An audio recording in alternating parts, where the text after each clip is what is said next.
Hello everyone, स्वागत है आप सभी का टॉपर्स क्राइम चैनल में। इस वीडियो में आज हम पढ़ेंगे हिंदी का नेक्स्ट टॉपिक कारक। ठीक है, कारक के भेद कौन कौन से होते हैं, क्योंकि एक क्वेश्चन कारक से भी पूछ लिया जाता है। तो चलिए शुरू करते हैं। सबसे पहले हम कारक के अर्थ के बारे में जानते हैं कि कारक का अर्थ क्या होता है। तो कारक का अर्थ होता है करने वाला। ठीक है, करने वाला जो है क्या बोलते हैं, उसको कारक बोलते हैं। कह लीजिए क्रिया का जो निष्पादक होता है उसको क्या बोला जाता है, कारक बोलते हैं। ठीक, तो डेफिनेशन किस तरीके से जाएगी, जब किसी संज्ञा या सर्वनाम पद का संबंध वाक्य में प्रयुक्त अन्य पद व क्रिया के साथ दिखाया जाना होता है उसको कारक कहते हैं। ठीक है, कारक को प्रकट करने के लिए हम कुछ विभक्ति का यूज करते, कुछ चिन्हों का यूज करते, जिनको क्या कहा जाता है, विभक्ति कहा जाता है। और विभक्ति को और किस नाम से जानते हैं, परसर्ग के नाम से भी जाना जाता है। ओके, तो याद रखिए कारक को प्रकट करने के लिए प्रयुक्त किया जाने वाला चिन्ह क्या कहलाता है, विभक्ति। और विभक्ति को हम क्या कहते हैं और किस नाम से जानते हैं, परसर्ग के नाम से भी जानते हैं। ठीक, अब बात आती है कारक के भेद कितने होते हैं हिंदी में। तो हिंदी में कारक के 8 भेद होते हैं। ठीक है, 8 भेद होते हैं। कौन कौन सा, शुरुआत कर रहे हैं। सबसे पहला कारक हम पढ़ रहे हैं कर्ता कारक। कर्ता कारक, ठीक है, देखिए जो क्रिया करता है उसको जो है क्या बोला जाता है, कर्ता कारक बोला जाता है। तो क्रिया करने वाले को हम क्या बोलते हैं, कर्ता कारक बोलते हैं। तो यहां डेफिनेशन क्या हो जाएगी, क्रिया करने वाले को कर्ता कारक कहा जाता है। ठीक है, और इसका जो विभक्ति चिन्ह होता है कर्ता कारक का, वो क्या होता है, ने, कर्ता ने। ठीक है, और ये जो है जो कर्ता जो होता है वो क्या हो सकता है, सिर्फ या तो संज्ञा हो सकता है या सर्वनाम हो सकता है। ठीक है, संज्ञा और सर्वनाम ही सिर्फ कर्ता मिलेगा, ये चीज आप याद रखिए। और उसका संबंध किससे होगा, क्रिया से होगा। कर्ता का संबंध किससे होगा, क्रिया से होगा। ठीक है, तो ये चीज आप याद रखिए। ठीक, चलिए इसमें हमने 2 चीज पढ़ी। कर्ता क्या होता है, जो क्रिया करता है, और कर्ता कौन हो सकता है, या तो संज्ञा या तो सर्वनाम। और इसका विभक्ति चिन्ह कौन सा होता है, ने, इसका विभक्ति चिन्ह होता है, कर्ता ने। ठीक है, अगला जो कारक आता है वो आता है कर्म कारक। कर्म कारक, इसका विभक्ति चिन्ह मैं यहां लिख देती हूं, ने। कर्ता ने कर्म को, ठीक, कर्म को, ये इसका जो है क्या हो जाएगा, विभक्ति चिन्ह हो जाएगा। तो कर्म कौन होता है, क्रिया का फल जिस शब्द पर पड़ता है उसको कर्म कारक बोलते हैं। देखिए क्रिया का फल जिस शब्द पर पड़ता है उसको क्या बोलते हैं, कर्म कारक। जैसे हमने कर्ता कारक पढ़ा, तो इसका एक एग्जाम्पल लेते हैं। राधा ने नृत्य किया। राधा ने नृत्य किया। तो देखिए यहां पर जो कर्ता है ये कौन है, राधा। और क्या है ये, संज्ञा या सर्वनाम ही हो सकता है कर्ता, तो ये कर्ता है। और मैंने आपको बताया था जो कर्ता होता है उसका किसके साथ संबंध होता है, क्रिया के साथ। यहाँ पे क्रिया क्या है, नृत्य, क्रिया के साथ संबंध है। ठीक है, क्योंकि नृत्य किसने किया है, कर्ता ने किया है, राधा ने किया है। ठीक है, तो कर्ता में जो भी क्या कहते हैं उसे, कर्ता का जो संबंध होता है वो किससे होता है, क्रिया से होता है। और कर्म में क्या होता है, क्रिया का जो फल होता है वो किस पर पड़ता है, कर्म पर पड़ता है। ठीक है, जैसे मैंने लिखा, राधा ने नौकर को बुलाया। नौकर को बुलाया। अब बुलाया किसको है, बुलाना क्या होगी, क्रिया, लेकिन किसको बुलाया है, नौकर को बुलाया है।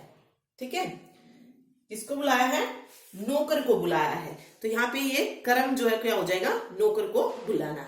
ठीक है, ओके, तो ये चीज आप इसमें याद रखिए। तो इसका विभक्ति चिन्ह क्या हो जाएगा, को।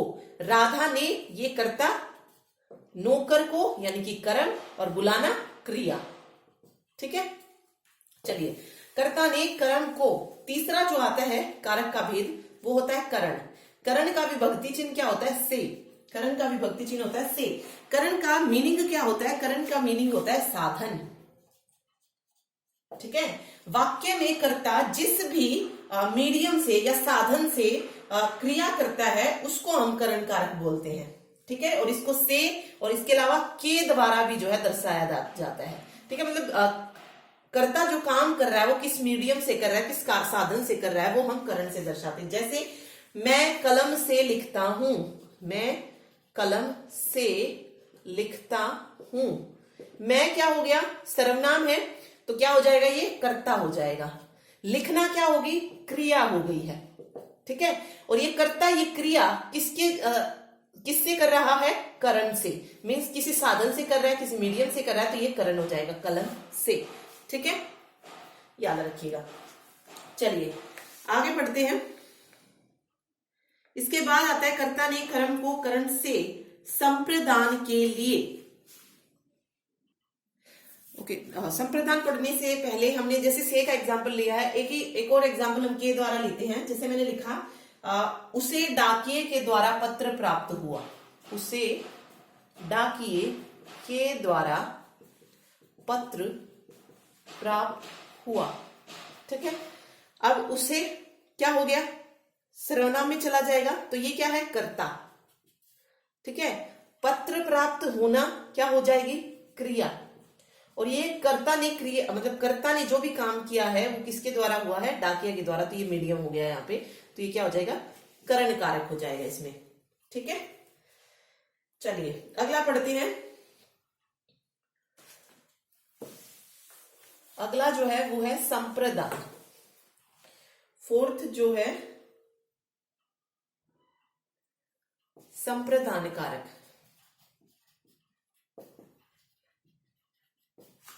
ठीक है, संप्रदान का अर्थ क्या होता है, संप्रदान का अर्थ होता है देना, सम जमा प्रदान, सम जमा प्रदान, तो इसका मतलब क्या हो गया, देना। तो इसका शाब्दिक अर्थ भी पूछा जा सकता है। तो वाक्य में कर्ता जिसे देता है, या फिर कह लीजिए जिसके लिए क्रिया करता है, उसको हम संप्रदान कारक बोलते हैं। ओके, मतलब जब कर्ता अपने आप से हटकर किसी दूसरे के लिए कुछ करते हैं, दूसरे को कुछ देता है, उसको हम संप्रदान कारक बोलते हैं। कारक आएगा ये। ठीक है, जैसे इसमें जो विभक्ति होती है वो कौन कौन सी होती है, संप्रदान के लिए, या फिर को भी होती है इसमें, के वास्ते हो सकती है, के हेतु, के हेतु, मतलब जब कोई चीज करता अपने लिए ना कर दूसरे के लिए जब चीज करेगा, वहां पर संप्रदान कारक होगा। ठीक है, जैसे मैंने एक एग्जाम्पल लिखा, राजा ने गरीबों को कंबल दिए, राजा ने गरीबों को कंबल दिए, तो यहां पर राजा ने अपने लिए कुछ नहीं किया है, गरीबों को कंबल दिए हैं, तो ये क्या हो जाएगा, संप्रदान कारक हो जाएगा। ऐसे ही सैनिकों ने देश की रक्षा के लिए बलिदान दे दिया, कौन सा कारक, क्योंकि सैनिकों ने किसकी रक्षा के लिए, देश की रक्षा के लिए बलिदान दिया है, तो संप्रदान कारक हो जाएगा। ठीक है, या फिर मेरिट में आने के लिए मेहनत करो, ये भी क्या है, संप्रदान। ठीक, मेरिट में आने के लिए मेहनत करो, ठीक, कौन सा कारक है, संप्रदान कारक।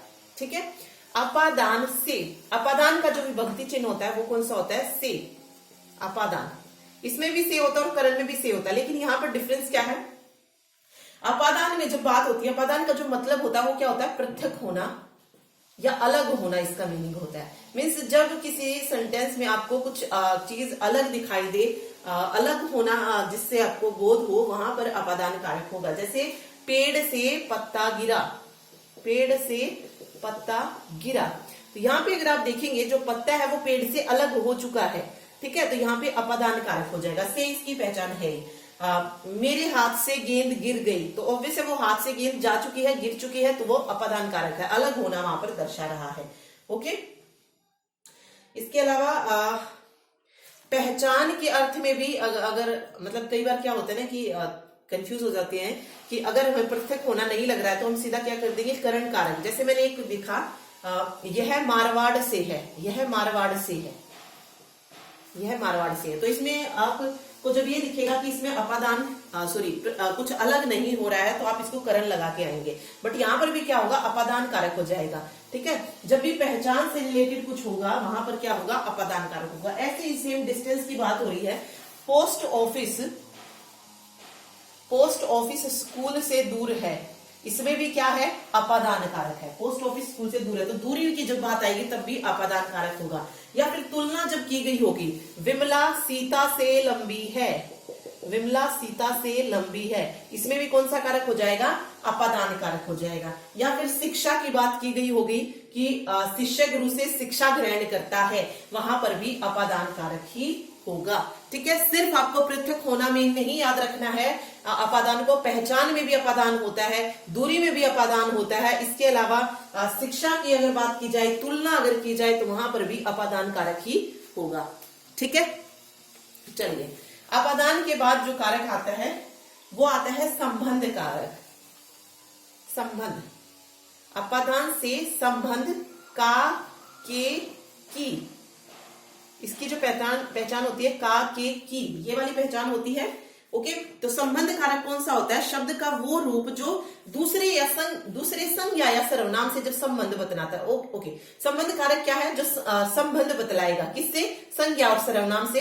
किसका? दूसरे पदों का या दूसरे शब्दों का जब संज्ञा और सर्वनाम से क्या बताया जाएगा? संबंध बताया जाएगा, वहां पे संबंध कारक होगा। और इसमें जो विभक्ति चिन्ह होते हैं वो होते हैं का, के, की। ओके, ये इसकी पहचान है। ठीक है, जैसे अजय की पुस्तक गुम हो गई, अजय की पुस्तक गुम हो गई। ठीक, तो यहां पे क्या हो जाएगा? संबंध कारक हो जाएगा। सेम, अपना परस संभाल कर रखो, यहां पे भी संबंध कारक है। ठीक है, विजय अजय का भाई है, संबंध है। मेरी उम्र 50 वर्ष है, ये भी संबंध है। ठीक है, 5 मिट्टी के घड़े लाओ, संबंध है। मेरी साड़ी सिल्क की है, ये भी संबंध कारक है। ठीक, और ये पूछा जाए आपसे कि 5वीं कक्षा के कितने छात्र हैं, संबंध है। आपकी कितनी संतान है, ये भी क्या है? संबंध कारक है। ठीक है, तो इस तरीके के एग्जाम्पल अगर आते हैं तो उन सब में क्या है? संबंध कारक हो जाएगा। ठीक है, मतलब जहां पे आपको किसकी संज्ञा सर्वनाम की किसी दूसरे शब्द के साथ, दूसरे शब्द के साथ जहां भी संबंध बताया जाएगा वहां पे संबंध कारक हो जाएगा। ओके, संबंध कारक के बाद आता है अधिकरण। अधिकरण, अधिकरण की पहचान क्या होती है? अधिकरण की पहचान होती है में, पर। में और पर। में का जो अर्थ होता है इसमें वो होता है अंदर या भीतर, और पर का जो अर्थ होता है वो ऊपर होता है अधिकरण में। ठीक है, तो वाक्य में संज्ञा सर्वनाम के जिस रूप से क्रिया के आधार का बोध होता है, ठीक है, क्रिया के बेस का, आधार का बोध होता है, वहां पर अधिकरण कारक होता है। ओके, जैसे इस मंदिर में कई मूर्तियां हैं, इस मंदिर में कई मूर्तियां हैं। इसका मतलब क्या है? में का मतलब क्या है? या अंदर। ठीक है, इस मंदिर के अंदर या भीतर जो है कई मूर्तियां हैं। उस कप में चाय है, कौन सा कारक? अधिकरण कारक। ठीक है,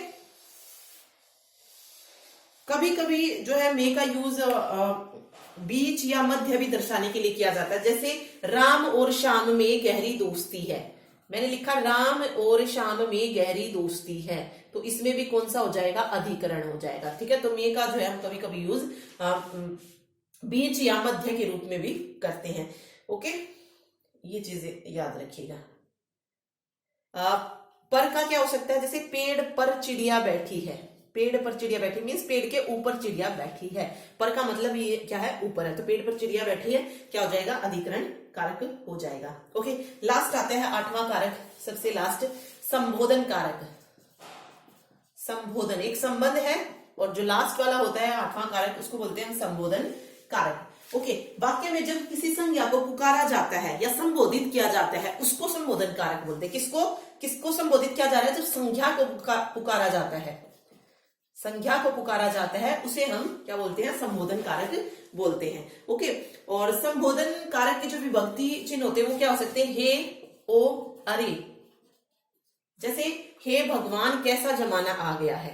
ठीक है, तो भगवान को पुकार रहे हैं, संज्ञा को पुकार रहे हैं, तो इसके लिए साइन यूज किया हमने, हे भगवान कैसा जमाना आ गया है, या अरे बच्चों शोर मत करो, इस तरीके से, तो वहां पे भी संबोधन कारक हो जाएगा। ठीक है, ओके, तो ये थे 8 कारक। एक बार विभक्ति चिन्ह दोबारा देख लेते हैं। कर्ता ने, कर्म को, करण से, संप्रदान के लिए, अपादान से, संबंध, संबंध का, के, की, अधिकरण, में, पर, संबोधन, हे, अरे, ओ। ठीक है, ये इनकी पहचान के शब्द होते हैं। बाकी अगर आपको डेफिनेशन पता है इनकी, तो कई बार क्या करते हैं ना कि जो विभक्ति चिन्ह आपको दिए गए हैं उनके अलावा भी जो है सेंटेंस दिए जाते हैं, तो वहां पर थोड़ा सा आपको आइडिया लगाना पड़ता है कि बात किससे रिलेटेड हो रही है, क्या कर्ता और क्रिया से है या कर्म पर जो है क्रिया का फल पड़ रहा है, ठीक है, या पृथक के से रिलेटेड कोई चीज है, संबंध किस तरीके से बताया जा रहा है, तो उसको थोड़ा सा आपको ध्यान रखना पड़ता है। अदरवाइज अगर सिंपल दिया गया है विभक्ति चिन्ह उसमें, तो आप इजीली उसमें गेस कर सकते हैं कि हाँ इसका आंसर ये होगा। ओके, तो ये था कारक। अब जो है सिर्फ हिंदी में एक ही टॉपिक हमारा बचा है, वो है संधि विच्छेद। ठीक है, मेन जो टॉपिक बचा है वो संधि विच्छेद बचा है। उसके बाद जो है प्रीवियस पेपर को देखेंगे, डिस्कस करेंगे, ऑनलाइन ऑफलाइन जो भी एग्जाम हुए हैं DSSB के उन सभी को। Okay, thank you so much.